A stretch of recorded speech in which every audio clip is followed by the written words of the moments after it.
Y empezamos nuestra, creo yo, última clase antes de terminar con libros filipenses. Pueden llorar. Chananán. Y vamos a... Llegué justito. Este justo, llegaste a la mente. Estamos en la sección 7, 8, perdón, sobre los agradecimientos finales que Pablo le está dando a esta iglesia en Filipenses capítulo 4. Vimos primero el gozo que el apóstol tenía por la ofrenda. ¿Alguien me puede decir cuál era el verdadero motivo de por qué él estaba gozoso por la ofrenda? Carlito, te veo con cara de respuesta.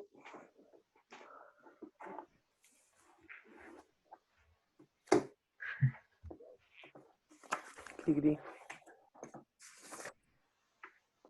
Ya, con la última razón es porque veía los frutos. Muy bien, esa es mi amada esposa. Sí. La verdadera razón es porque veía los frutos de los cristianos, ¿cierto? En esto, y se apostaba por ello.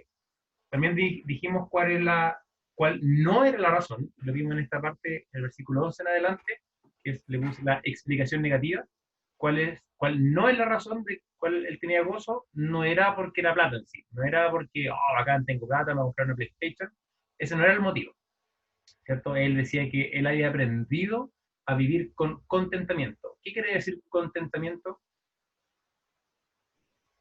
Contento. ¿Contento con qué? Cualquiera Estar sea la conforme con lo que situación. tenemos. Satisfecho. ¿Cómo, Carlita? Estar conforme con lo que tenemos. Hola. Sí, estar conforme con lo que tenemos. Estar satisfecho o contento con lo que se tiene. Ya no importa si uno tiene harto o tiene poco, ¿cierto? Se refiere a las cosas materiales. Pero eso puede aplicar a otras cosas en tu vida también. Y ahí después dijo, sé vivir humildemente, sé vivir en abundancia, estoy tanto saciado como por hambre y mostrar estos dos opuestos. Vete con tu coli. No me sirve. Y ahí viene el versículo 13, todo lo puedo en Cristo que me fortalece, y ahí hablamos que este versículo está muchas veces mal interpretado, que no es como algunos piensan para levantar pesas, para hacer un ejercicio o cualquier cosa acá, ¿cierto? Yo sé que aquí todos somos grandes deportistas y todos esbeltos, pero no está bien que lo utilicemos cuando estamos en el gimnasio, los que están en el gimnasio, que algunos hacen gimnasia.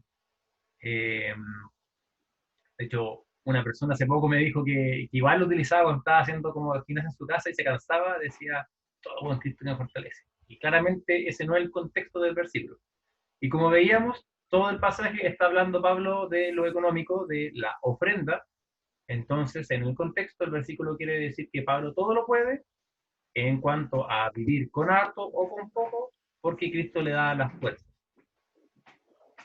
También algo muy importante que hablábamos, que Pablo dijo que él había aprendido a vivir con harto. Y recordarán que Proverbio nos enseñaba que debíamos aprender a vivir con harto porque podemos tener, hay que tener cuidado porque podemos eh, negar al Señor si tenemos mucho y también a vivir con poco para no blasfemar al Señor. Entonces hay que venir de las dos formas. Y después Pablo en el versículo 14 al 17, que creo que terminamos esta sección la vez pasada, Pablo habla sobre que era bueno que ellos participaran de esta ofrenda porque ellos eran una iglesia muy adivosa, que desde el comienzo estuvieron con él enviándole frutos, eran bastante generosos en eso y siempre le habían ayudado. Y el versículo 17, y acá está la razón del gozo, dice, no es que busque dádivas, sino es que busco fruto que abunde en vuestra cuenta. Eso es lo que Pablo buscaba, que los creyentes de Filipos tuvieran frutos y eso es lo que en él se gozaba. Hasta ahí llegamos, ¿cierto? ¿Sí? Ya, muy bien. Hoy día terminamos con esta sección que son los efectos subsecuentes o consecuentes de la ofrenda. Cuando tú ofrendas, pasan tres cosas según estos pasajes. Primero, viene la ayuda al siervo de Dios, o sea, tú vas a ofrendar y obviamente alguien va a recibir esa ofrenda. Segundo, Dios va a dar provisión de las necesidades. Y tercero, va a haber alabanzas al dador de esta ofrenda, al dador de la provisión, que es Dios. Versículo 18 de Filipenses 4 dice, pero todo lo he recibido y tengo abundancia, estoy lleno. habiendo recibido de Epafrodito lo que enviaste, olor fragante, sacrificio acepto, agradable a Dios. Pablo dice, todo lo he recibido, todo lo que ustedes me dieron, yo lo recibí, tengo abundancia, estoy lleno. Y se acordarán cuando yo le contaba que un amigo de mi suegro, cuando comía harto, se echaba para atrás y decía, estoy lleno, no puedo más.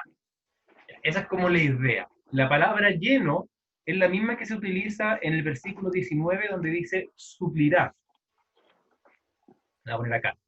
Suplir, o estoy lleno, la palabra es pleró, y es lo mismo. Y la idea es, tal cual dice, estar lleno hasta completar algo, o remediar o compensar una carencia, un daño o una falta de algo. Entonces lo que Pablo está diciendo acá en el versículo 18 es que él ahora, con lo que ellos le habían dado, ellos habían suplido sus necesidades. Él estaba lleno. Las carencias que tenía, lo que le faltaba, ahora fue completado. Imagínate un frasco que él lo tenía hasta casi abajo, con lo que ellos le dieron, ese frasco se pudo llenar, está lleno ahora, recibiendo de Epafrodito lo que habían enviado. ¿Recordarán que Epafrodito, quién era Epafrodito? ¿Qué me puede decir? El que llevó la ofrenda.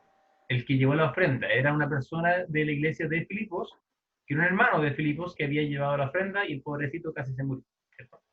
Entonces la ofrenda de los filipenses había suplido más que las necesidades, o sea, más que lo básico. Por eso Pablo dice, ahora tengo abundancia, ahora me sobra. Ahora tenía de sobra. Y este, recuerda, es uno de los propósitos de la carta. Uno de los propósitos principales por los cuales escribí la carta era para agradecer la ofrenda hecha a los hermanos que habían enviado por medio de Epafrodito. Ahora el versículo 18 tiene una frase muy, muy interesante, que es la frase después del punto y coma, dice, olor fragante, sacrificio acepto, agradable a Dios. Quizás hay gente que hasta el día de hoy todavía, a pesar de todo lo estudiado y a pesar de todas las razones, se pregunte, ¿y por qué tengo que dar a los misioneros? ¿Y por qué tengo que darle plata a mi pastor? Y mucha gente reclama, incluso si te das cuenta, reclama gente tanto fuera de la iglesia. Ahora con el tema del COVID, lo que más dicen, los pastores de la iglesia para puro recibir los diezmos. El típico comentario que tú puedes ver en redes sociales. O incluso gente dentro de la iglesia puede reclamar, el pastor quiere puro los diezmos, quiere pura plata. Pero la Biblia enseña que uno debe dar a los maestros, a los ministros, especialmente a las personas que están viviendo del Evangelio. Entonces Pablo, si aún quedaran dudas, remata con esta frase, y él agrega esta frase diciendo que la ofrenda es un olor fragante, es un sacrificio acepto y agradable a Dios. La palabra olor fragante es algo que se saca del Antiguo Testamento. Mira, anda conmigo a Éxodo. En Éxodo 29, versículo 18.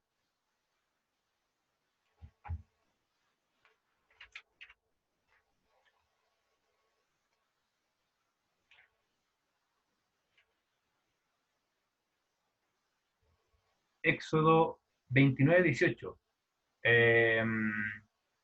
Sofía Balota, ¿puedes leerlo, por favor? Ya.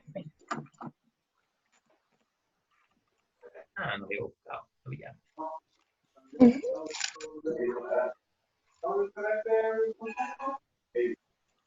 Ya. Y quemarás todo el carnero sobre el altar. Es holocausto de olor grato para Jehová. Es ofrenda quemada a Jehová. Gracias, Sofía.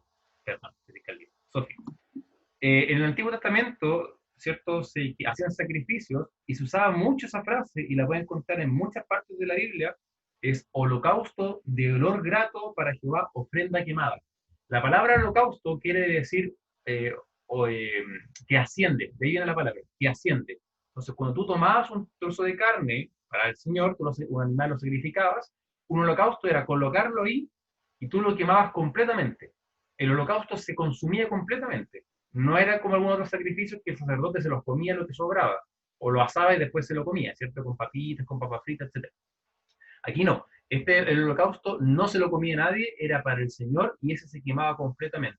Y en muchas partes de la Biblia dice que este sacrificio era de olor fragante. O sea, ¿cuál es la idea? Que a Dios le agradaba el olor a carne asada, podríamos decirlo, pero no es que se agradara de la carne asada. Dios se agradaba del sacrificio. Ese olor de la carne consumiéndose completamente era agradable al Señor y apaciguaba su ira. Esa es como la idea del holocausto. Entonces, aquí utiliza tres términos que son los términos que se utilizan en el Antiguo Testamento. Dice que la ofrenda es olor fragante, número 1. Número 2, es un sacrificio acepto. Y número 3, la ofrenda es agradable a Dios. Y estos tres términos se utilizan para sacrificios animales en el Antiguo Testamento.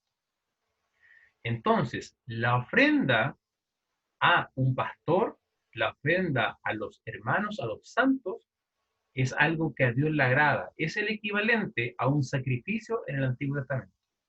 Ahora, muy importante es que tú entiendas que los sacrificios a Dios en el Antiguo Testamento eran aceptos, o Dios los aceptaba, única y exclusivamente si estaban acompañados de una actitud correcta.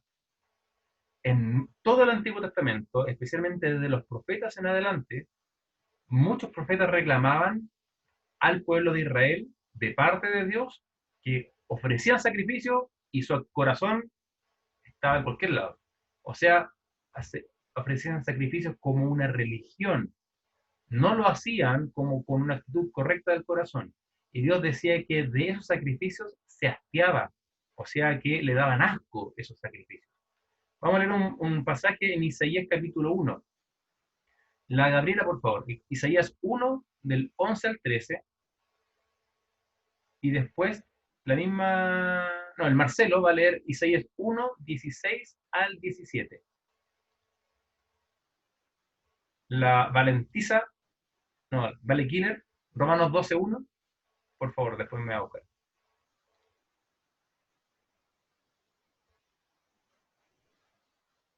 Ya, Gabriela.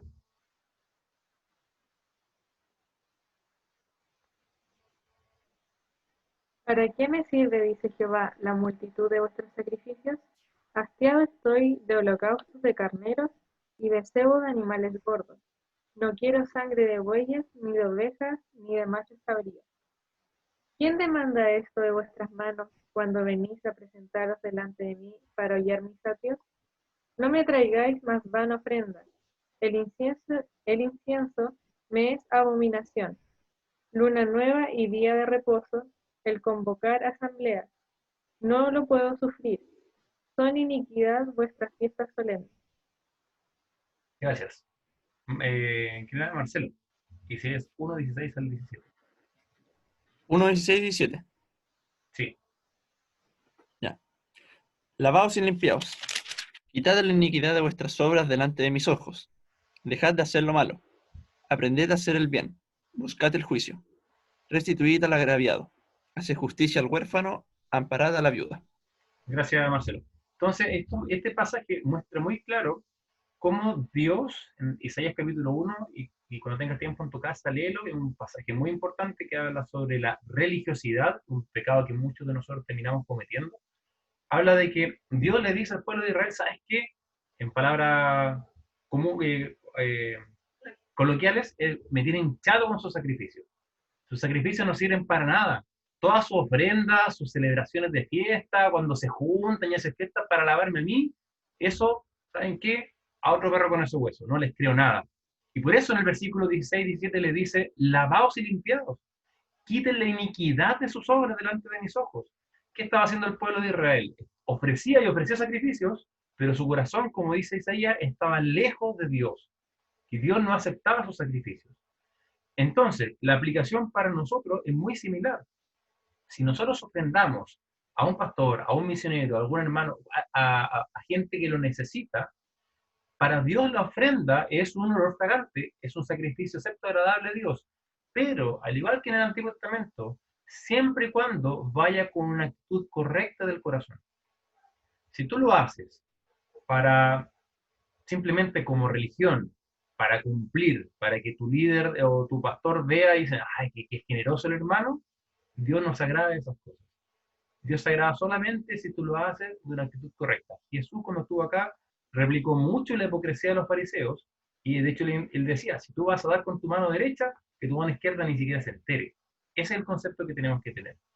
De la misma forma, hoy en día, Dios busca sacrificios vivos por amor y no por obligación. Por eso la Biblia nos manda ahora a presentar sacrificios, pero ya no a agarrar un animal y matarlo, es presentarnos nosotros vivos al Señor y tenemos que hacerlo por amor, no por religión, no por obligación. Romanos 12:1, Valentina, por favor. Así que, hermanos, os ruego por las misericordias de Dios que presentéis vuestros cuerpos en sacrificio vivo, santo, agradable a Dios, que es vuestro culto racional. Y ahí Pablo también lo declara de forma muy vívida, ¿cierto? Que nuestros sacrificios somos nosotros mismos al Señor. No es flagelarnos, ¿cierto? Es hacer obras para el Señor, pero con el corazón correcto. Si tú tienes el corazón lejos, no sirve para nada. ¿Cuál es la aplicación para nosotros? Yo te pregunto, ¿cómo está nuestra vida cristiana en relación a las ofrendas? ¿Vemos las ofrendas económicas como algo que Dios quiere? ¿O simplemente pensamos de ellas como una obligación religiosa? Muchas veces al final es como que ya, quizás si tú eres ordenado con tu presupuesto, y yo sé, en nuestra iglesia por lo menos, ¿cierto? El pastor lo enseña mucho, la idea de tú puedes apartar tu diezmo, puedes apartar tu dinero para misiones, tú puedes apartar para esto, uno aparta para esto, estas cosas, y está bien, hay que hacerlo. Pero nuevamente, ¿tú lo tomas como una obligación religiosa? ¿Lo tomas porque hay que hacerlo, ya estoy acostumbrado? ¿O realmente lo tomas como una ofrenda al Señor? Señor, esto es para ti. Señor, yo te quiero bendecir con mis bienes, te quiero glorificar con mis bienes. Como dice Proverbios capítulo 3, lo puedes buscar conmigo. En Proverbios capítulo 3, versículo 9, dice, honra a Jehová con tus bienes y con las primicias de tus frutos. Dale honra al Señor con tus bienes. Como cristianos debemos tener en mente a aquellos que trabajan para la obra del Señor, aquellos especialmente que no tienen un trabajo secular y se dedican a la obra, y debemos ser constantes en el sustento para ellos. A ver, Dios nos ha bendecido tanto. ¿Cómo no vamos a poder nosotros hacer lo mismo por los demás? Dios quiere eso de nosotros y es algo que a Dios le agrada. Por eso dice, es agradable a Dios. Y nuevamente, trata de imaginarte esto. Trata de imaginar la comida más rica que tú comes. Por ejemplo, a nosotros nos encanta el sushi. Y cuando nos regalan el sushi, es más rico todavía. Y cuando nos regalan para el Día del Padre, más rico todavía. O cuando me regalan unos muffins para el Día del Padre, antes del Día del Padre, que me regalaron esta semana, más rico todavía. Ese tipo de agradecimiento, o sea, ese como sabor, ¿cierto? Que uno les da placer, es como, oh, qué rico, y uno lo disfruta. Ya, esa sensación de placer es la que tiene Dios cuando tú ofrendas con el corazón sincero. Dios dice que se agrada, para Él es un olor agradable, es cuando tú, no sé, pues yo de repente, me encanta el olor a la carne, especialmente cuando te dentro de la cocina, es como, oh, ese olorcito acá, qué rico, y uno como que se le hace agua a la boca, ya, esa es la sensación. El problema es que una vez entra a la cocina y no es bistec, es carne en la olla. Parecido, pero no es lo mismo, ¿cierto? Pero la idea se queda. Bien, entonces, los efectos subsecuentes de la ofrenda. Primero, lo que vimos es la ayuda al siervo de Dios. La tenemos acá, ¿cierto? Cuando yo ofrendo, hay una consecuencia o hay un efecto de eso en la ayuda al siervo, y me faltó lo otro, es el agrado de Dios. Estoy tratando de teclear mis teclas súper despacio porque el otro día escuché como alguien tecleaba y suena súper fuerte. Y ahora entiendo. Ya, número 2, versículo 19. Mi Dios pues suplirá todo lo que os falta conforme a sus riquezas en gloria en Cristo Jesús. El segundo efecto de cuando tú ofrendas es la provisión de tus necesidades. ¿Ya? La provisión de tus necesidades. Dijimos que la palabra suplir es la palabra pleró en el griego, que es la misma que se utilizó en el 1.18, en el estoy lleno. ¿Ya? No puedo sacarme de la cabeza al amigo mi suegro que decía eso cuando comía. Entonces, puede marcar el estoy lleno y marcar el suplir y hacerle con una rayita, o le pones que las dos son la misma palabra, trata de marcarlo para que tú quedes con la idea. ¿Okay? Suplir entonces es remediar o compensar una carencia, un daño o una falta de algo. Esto no lo inventé yo, lo dice la RAE. Lo que Pablo está diciendo entonces es que Dios, dice, mi Dios por lo tanto suplirá, compensará, llenará lo que les falta por haber dado. Cuando los filipenses dieron a la obra de Dios, ellos quedaron con faltas, ellos quedaron con necesidades. Segunda a los Corintios 8:3. La Cami, por favor, que lo pueda leer. Segunda a los Corintios 8:3. Y la, Pues doy testimonio. Ah, ya, después lo ya. digo. Y la Isidora, Proverbios 3:9 al 10. Vale. Pues doy testimonio de que con agrado han dado conforme a sus fuerzas y aún más allá de sus fuerzas. Gracias. Lo vimos la semana pasada y recordarán que la iglesia de Filipenses, que es... ¿Cuál es la provincia de donde estaba Filipos, la ciudad de los filipenses? Filipos está en una provincia, ¿cómo se llamaba? Macedonia. Macedonia. ¿Quién era de Macedonia? ¿Alguien sabe algún personaje histórico importante? Alejandro Magno y su Ah, papá. la profe, historia al tiro. Muy bien. Alejandro Magno, el macedonio. ¿Cierto? Bueno, en 2 Corintios 8:3 dice que los hermanos de Macedonia, incluidos los de Filipo, ¿cierto? Habían dado, tanto dice que dieron, no solamente conforme a sus fuerzas, sino aún más allá de sus fuerzas. O sea, estos hermanos constantemente daban y constantemente daban. Entonces la promesa es que Dios compensará supliendo las necesidades a quienes den a su obra. Eso es lo que dice. Mi Dios, pues, ahora que ustedes dieron, suplirá todo lo que os falta conforme a sus riquezas en gloria en Cristo Jesús. Proverbios 3:9 al 10.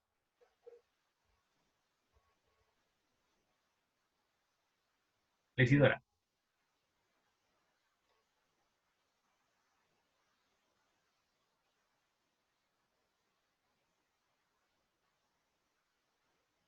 Ya. La Javi, porfa. Javi Quesada.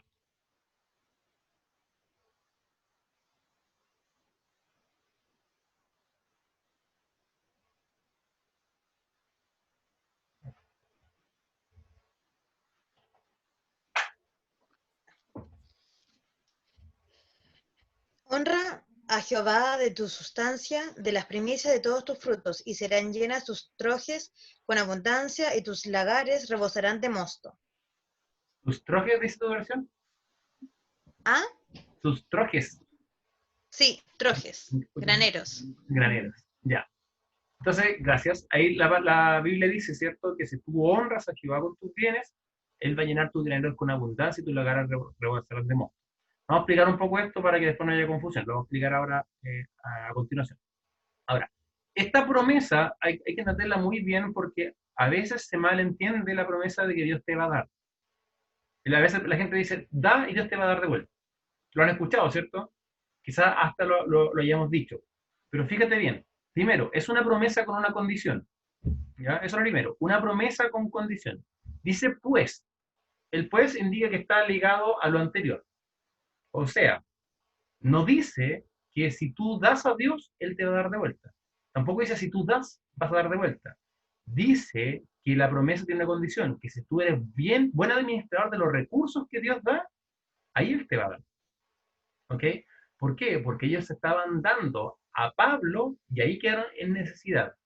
La promesa no es que Dios, no es que si por ejemplo tú gastas todos tus bienes, no sé, pues me compro una moto, la arreglo, la choqué, la vuelvo a arreglar y me quedé sin plata, no importa, si Dios va a proveer para mis necesidades, ¿cierto? Esa no es la promesa. Así que Rafita, ten cuidado con chocar la moto. Los filipenses habían dado tanto que habían quedado con menos dinero del necesario para poder subsistir. Y Dios entonces les promete que les va a proveer. Pero si te das cuenta, y lo voy a repetir, no se trata aquí la promesa de que Dios te va a suplir si tú eres descuidado con tus finanzas. Ay, voy a gastar, total, Dios prometió suplirme. No.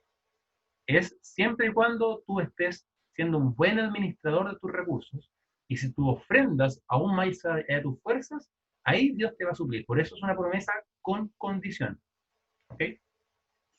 Segundo, es una promesa con límites. La frase después dice, mi Dios pues suplirá todo lo que os falta. Esa es la promesa. Hasta ahí llega, hasta lo que te falte. Esto demuestra que la promesa tampoco es Dios, no es que Dios te va a dar más de tus necesidades. A ver, ojo, Dios puede hacerlo. Dios lo hizo con Pablo, dijo que ahora le estaba lleno, le sobraba. Pero la promesa, ¿cuál es? Que Dios va a dar lo que falte, lo que te falta. Dios no está diciendo, si tú das, yo te daré de vueltas con creces. Él dice, tú das y yo suplo tus necesidades. Esa es la promesa. En el Evangelio de la Prosperidad, no sé si han escuchado el término, pero el Evangelio de la Prosperidad es un grupo de personas que dice que el Evangelio en sí, o las palabras de Dios, son que si tú vienes a Dios y crees en Jesucristo, vas a ser próspero. Próspero en lo económico, vas a tener un buen auto, una buena vida, no vas a tener problemas, no vas a tener enfermedades, no vas a tener COVID, etc. ¿Ya? Pero nuevamente, la promesa aquí es con límites. O sea, dice, yo les voy a dar, pero lo que falta, nada más. ¿Puede darte Dios más de lo que te falta? Sí, pero es por gracia, no es porque te lo merezcas. ¿Ya? Tampoco es porque te lo prometió. Tercero, es una promesa con fondos. La frase dice, conforme a sus riquezas. Los recursos con los que Dios suple las necesidades no son limitados. O sea, no es como que Dios dice, a ver, tengo 10 millones de pesos. Pedrito y Juan dieron, ya yo le voy a dar tanto. Pucha, me estoy quedando sin plata. No, a la Javi dio, mejor no le voy a pasar a la Javi, porque si lo doy a la Javi, a Carlito no le queda nada. Entonces, no, vamos a limitar los recursos, no. Ya, que estos cabros no den mucho porque si no me quedo sin plata. No, ese no es el pensamiento. ¿Por qué? Porque los recursos con los que Dios suple no son limitados. Son conforme a sus riquezas. Y Él es dueño de todo, y nosotros simplemente somos administradores. Ageo 2.8 dice, mía es la plata, mío es el oro, dice Jehová de los ejércitos. Ahí no. Los filipenses no debían pensar que los fondos de Dios son limitados y que si quizás daban mucho, no habría suficiente para ellos. Ahora mira, una nota que puse acá. Dios suple, amén. Pero Dios, ¿cómo va a suplir esas necesidades? A través de otras personas que ofrendan, ¿cierto? Y esto fue lo que sucedió a Pablo. Mira el versículo 16. Pablo muchas veces había dicho que él, por predicar el Evangelio, había dado tanto que había quedado en necesidad. Y versículo 16 dice que cuando él estaba en Tesalónica, le enviaron para suplir sus necesidades. ¿Correcto? Ahora, cuando estaba aquí, que estaba aquí en Roma, le volvieron a enviar, suplieron sus necesidades. ¿Y quién quedó con necesidades? Los filipenses. ¿Y cómo Dios iba a suplir las necesidades? Tomando más personas que ofrendaran. Entonces es así. Pablo ofrendó, quedó con necesidades. Los filipenses le dieron, las necesidades de Pablo fueron suplidas, Dios cumplió su promesa. Los filipenses ahora quedan con necesidades, pero Dios les prometió que los va a suplir. ¿Y cómo les va a suplir? Con más personas que van a estar ofrendando. Y este es como el key de la situación. Se forma una reacción en cadena. La Biblia dice que Dios va a suplir tus necesidades. Y si alguien está con necesidad, las va a suplir si es que le están dando para buena obra. Entonces, ¿qué tienes que hacer tú? Preocuparte de poder ofrendar para que Dios pueda suplir las necesidades de otras personas. Una vez leí una frase que me gustaba y decía esto: Dios no manda a todos a vender todos sus bienes. ¿Amén? Porque ahí le dice, a algunos les dijo, ¿cierto? Ve y vende todos tus bienes.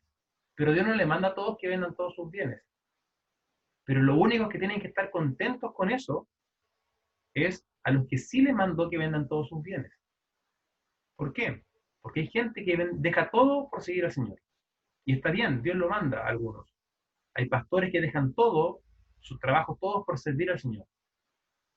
Pero Dios no le mandó a todo el mundo que dejara sus trabajos. ¿Y quiénes tienen que estar contentos? No nosotros por no dejar los trabajos, sino que las personas que dejaron todo porque ahora van a poder recibir la ofrenda que tú vas a poder dar. Entonces lo que te quiero explicar es esto. Hay una reacción en cadena. Dios va a suplir las necesidades de otras personas a través de tus ofrendas. ¿Ok? Y si tú estás con necesidades por dar, Dios va a suplir tus necesidades a través de las ofrendas de otras personas. Tú tienes que tener confianza en el Señor. Y el propósito de todo esto al final es la gloria de Dios. Porque cada vez que se suplan las necesidades, ¿a quién se le da gracia?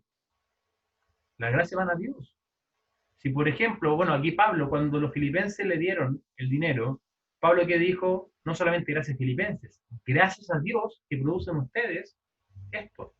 Y eso es lo que dice 2 Corintios 9:12. Dice, la administración de este servicio no solamente suple lo que a los santos falta, sino que también abunda en en muchas acciones de gracias a Dios. ¿Ok? Entonces, la promesa, ¿cuál es? Que Dios va a suplir todo lo que falta conforme a la riqueza de su gloria. Esta promesa tiene una condición. ¿Cuál es la condición? De que las necesidades vengan por ser un buen administrador de los recursos que Dios nos da. Es una promesa con límites. Dios no nos promete darnos lo que queramos, sino que darnos conforme a nuestras necesidades. Tercero, es una promesa con fondos. O sea, no se van a acabar estos fondos. Dios va siempre a suplir tus necesidades. Hasta el momento, mientras prendo mi estufa porque me dio frío, ¿alguna consulta? ¿Alguna duda?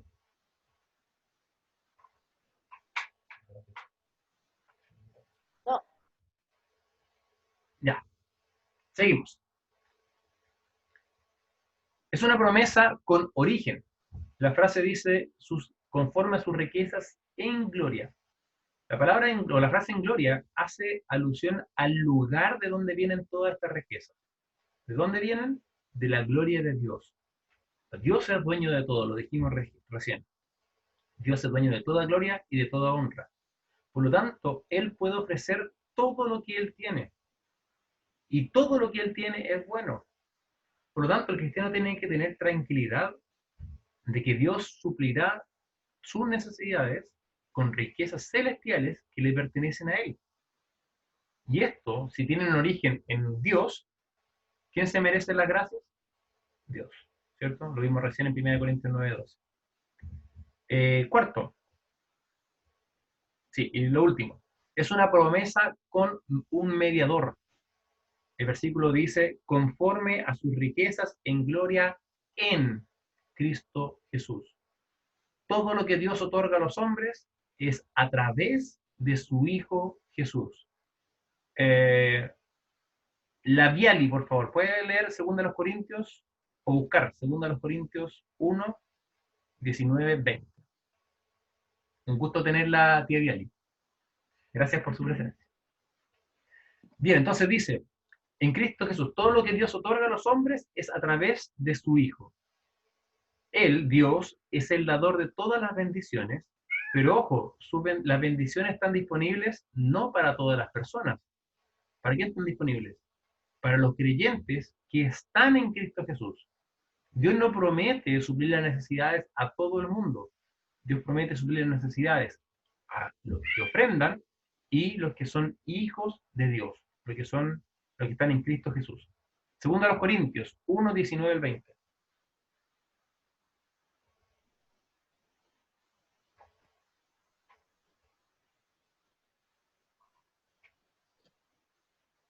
Porque el Hijo de Dios Jesucristo, que entre vosotros ha sido predicado por nosotros, por mí, Silvano y Timoteo, no ha sido sí y no, mas ha sido sí en él. Porque todas las promesas de Dios son en él, sí y en él, amén. Por medio de nosotros, para la gloria de Dios. Gracias.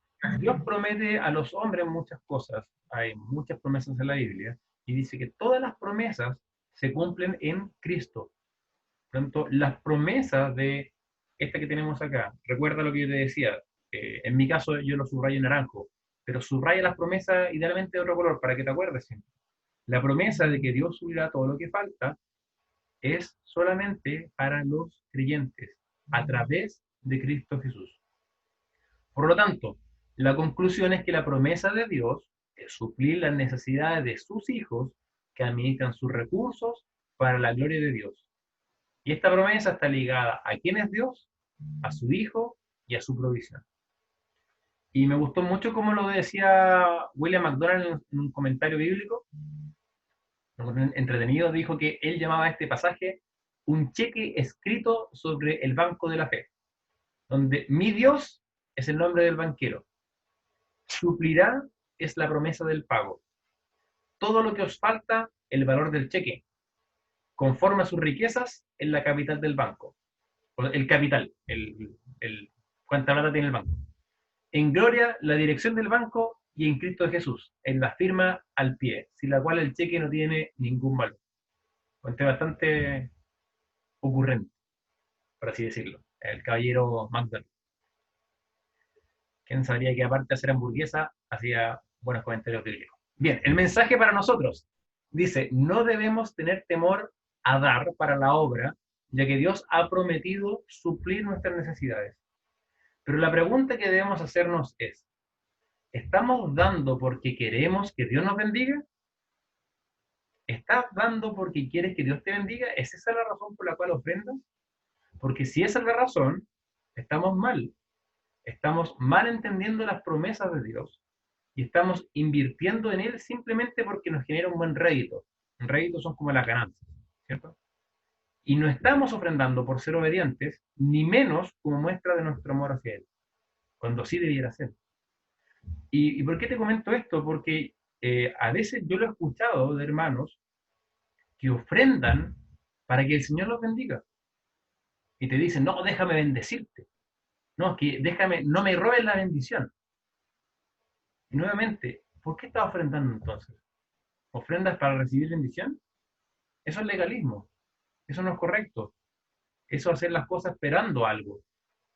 Pero nosotros ofrendamos simplemente porque el Señor nos manda, porque para el Señor es de lo grato, es algo que le agrada, y por amor a Él y a nuestros hermanos. Esa debe ser la razón por la cual debemos ofrendar. Y por último, el tercer efecto de las ofrendas es las alabanzas al dador, y le puse con mayúscula, que quiere decir obviamente a Dios. Versículo 20 dice, al Dios y Padre nuestro sea gloria por los siglos de los siglos. Amén. Después de toda la explicación anterior sobre las promesas de Dios, el corazón de Pablo como que explota, así como que no le queda nada más que darle gracias a Dios.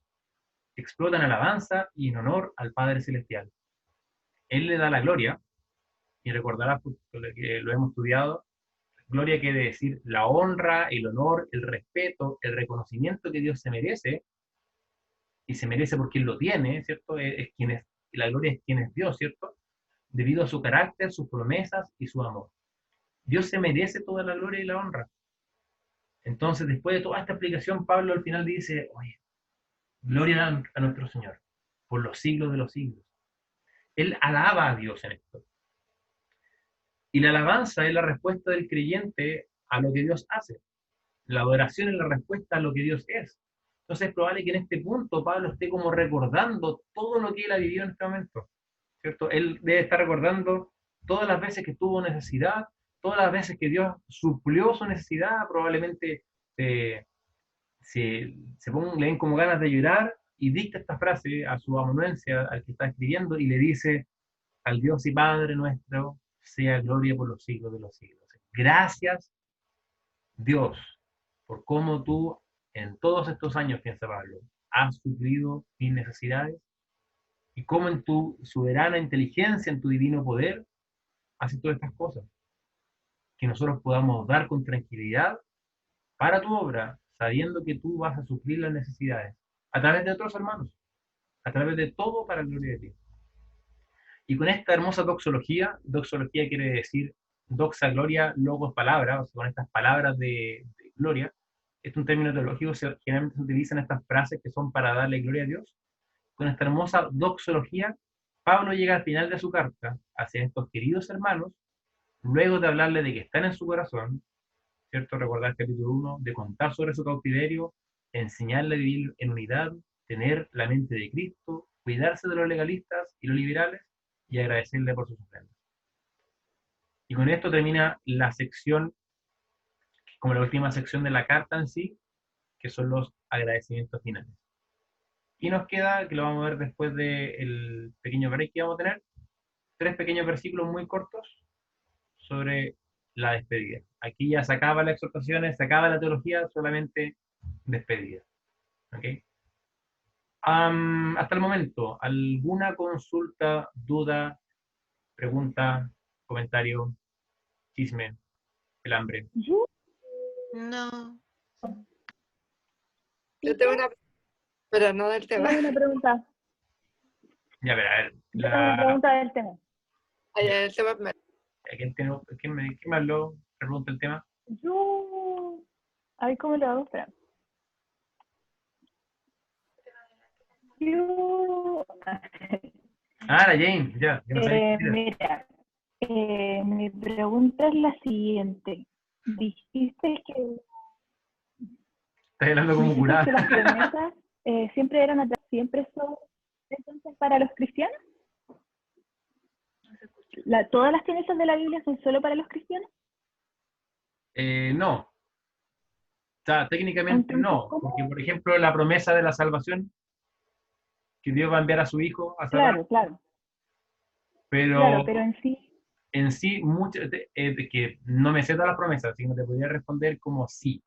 Pero probablemente no, como en este caso, ¿cierto? También la Biblia dice que Dios hace salir, no son sus promesas, por así decirlo, pero Dios, la palabra de Dios dice en Hechos que Dios hace salir su sol sobre justos y sobre injustos, ¿cierto? Y da la lluvia, da la sementera, da el alimento. Ahora, sí. podríamos decirlo como Dios sobre su provisión, pero por ejemplo, otra promesa que no es solamente para los cristianos, es la que le dio a Noé, y eso es para todo el mundo, cuando le dice que no va a volver a destruir la tierra con un diluvio. Y eso es para toda la humanidad, ¿cierto? Entonces, no todas las promesas de Dios son para los cristianos solamente, pero la mayoría sí son porque las promesas están muy ligadas a las bendiciones. Y nosotros dice la Biblia que tenemos toda bendición en Cristo Jesús. Por lo tanto, somos participantes de casi todas las promesas, de todas las promesas de Dios a través de Cristo. Pero el pasaje en Corintios sí dice que todas las promesas son en Cristo. Todas las promesas se cumplen en Cristo.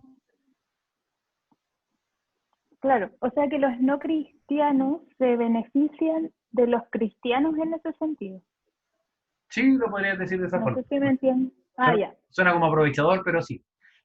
Sí, ya. Eso, muchas gracias. Ya de nada. Ya, Nancy. Se me pierde tanta gente ahora. No, pero la pregunta no es del tema, es totalmente, pero así que hay alguna pregunta del tema, mejor no la hago. Ya, dale nomás. No hay más preguntas, pero. No es que era saber cómo estaba el bebé, el Josué. Ah, esa pregunta. ¿Está bien, gracias, señor? Está más gordito, pero menos gordito. O sea, más gordito, pero no tan gordito. Es que iba subiendo como harto y de repente subió como poquito, pero está en cuidados básicos ahora. Así que hay que esperar que aprenda a succionar, que todavía no aprende. Es muy flojo. Es muy chiquitito. Qué bueno. Ya. Necesito un fonoaudiólogo. Sí, de hecho estamos esperando hace rato que vaya la fonoaudióloga, que no va nunca. Tenía que ir esta semana de ganarlo. Era la lecera. Sí, son todas las fonoaudiólogas iguales. Sí, ¿cacharon que tiene como nuevas funciones? Ah, aquí está levantar la mano. Pipe, la promesa que recién vimos. Mira, pues. La promesa que recién vimos.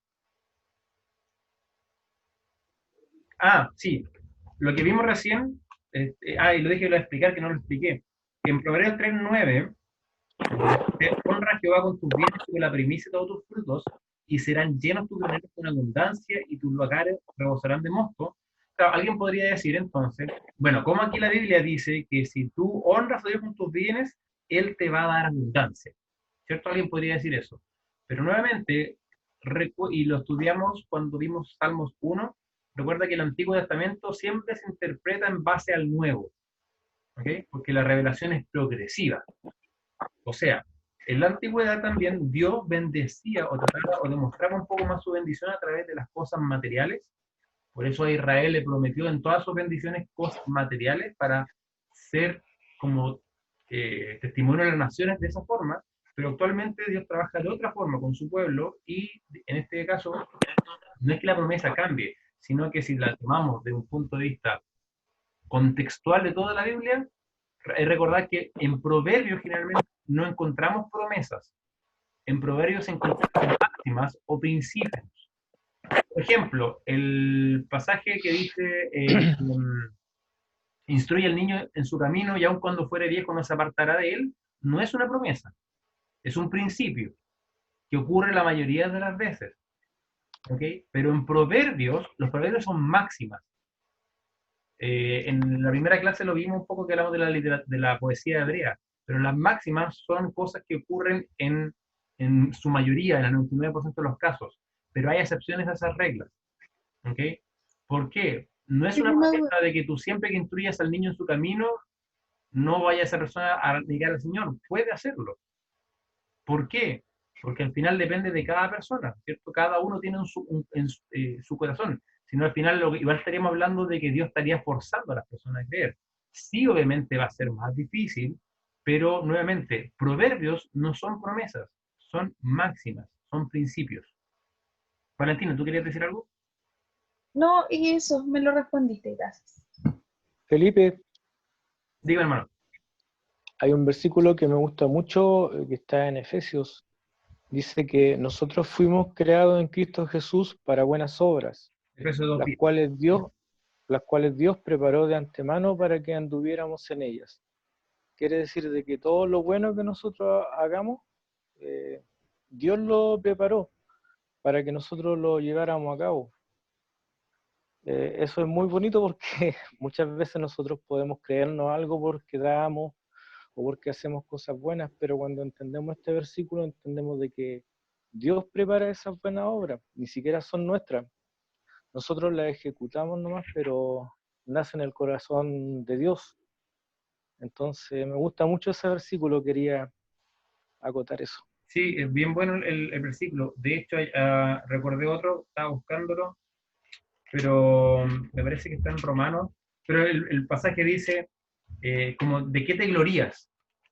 Si todo lo que tienes al final no es tuyo, Dios te lo dio, y si Dios te lo dio, o sea, es lo mismo, claro, yo puedo decir, ay, oye, yo ofrendé, no sé, a 100.000 pesos, oh, yo soy súper dadivoso.